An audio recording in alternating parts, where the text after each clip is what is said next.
Hello friends, welcome back to our YouTube channel. ನೀವು ಇದುವರೆಗೆ ನಮ್ಮ ಯೂಟ್ಯೂಬ್ ಚಾನಲನ್ನು ಸಬ್ಸ್ಕ್ರೈಬ್ ಮಾಡದೇ ಇದ್ದಲ್ಲಿ ದಯವಿಟ್ಟು ಸಬ್ಸ್ಕ್ರೈಬ್ ಆಗಿ. ವಿಡಿಯೋ ಇಷ್ಟ ಆದಲ್ಲಿ ಒಂದು ಲೈಕನ್ನು ಒತ್ತಿ. ಬನ್ನಿ ಇವತ್ತಿನ ಪ್ರಶ್ನೆಗಳನ್ನು ಆರಂಭ ಮಾಡೋಣ. ಇತ್ತೀಚೆಗೆ ಅರಬ್ಬಿ ಸಮುದ್ರದಲ್ಲಿ ವಾಯುಭಾರ ಕುಸಿತದಿಂದ ಯಾವ ಚಂಡಮಾರುತ ಸೃಷ್ಟಿಯಾಗಿದೆ? ಆಪ್ಷನ್ ಎ ಅನ್ನಾ ಚಂಡಮಾರುತ, ಆಪ್ಷನ್ ಬಿ ಆಸಾನಿ ಚಂಡಮಾರುತ, ಆಪ್ಷನ್ ಸಿ ಸಿತ್ರಾಂಗ್ ಚಂಡಮಾರುತ, ಆಪ್ಷನ್ ಡಿ ಅಂಫಾನ್ ಚಂಡಮಾರುತ.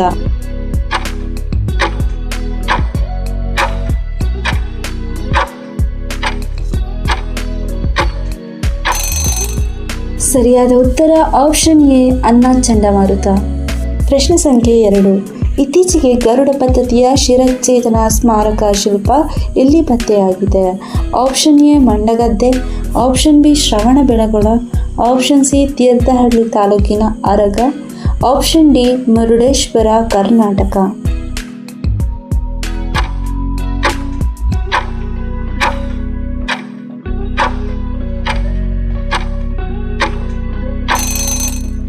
ಸರಿಯಾದ ಉತ್ತರ ತೀರ್ಥಹಳ್ಳಿ ತಾಲೂಕಿನ ಆರಗ.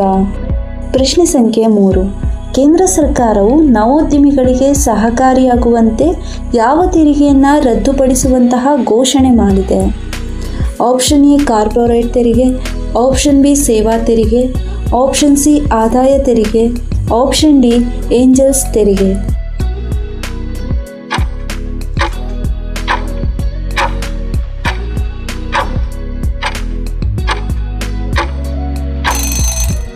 ಸರಿಯಾದ ಉತ್ತರ ಆಪ್ಷನ್ ಡಿ ಏಂಜಲ್ಸ್ ತೆರಿಗೆ.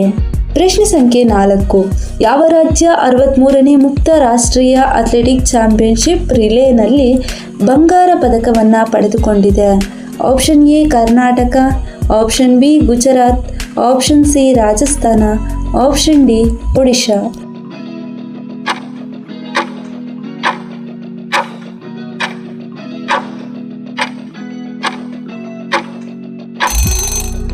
ಸರಿಯಾದ ಉತ್ತರ ಆಪ್ಷನ್ ಎ ಕರ್ನಾಟಕ.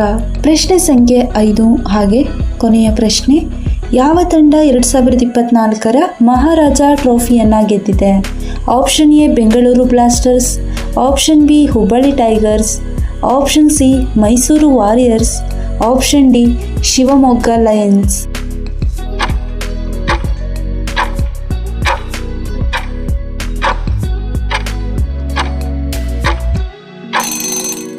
ಸರಿಯಾದ ಉತ್ತರ ಆಪ್ಷನ್ ಸಿ ಮೈಸೂರು ವಾರಿಯರ್ಸ್.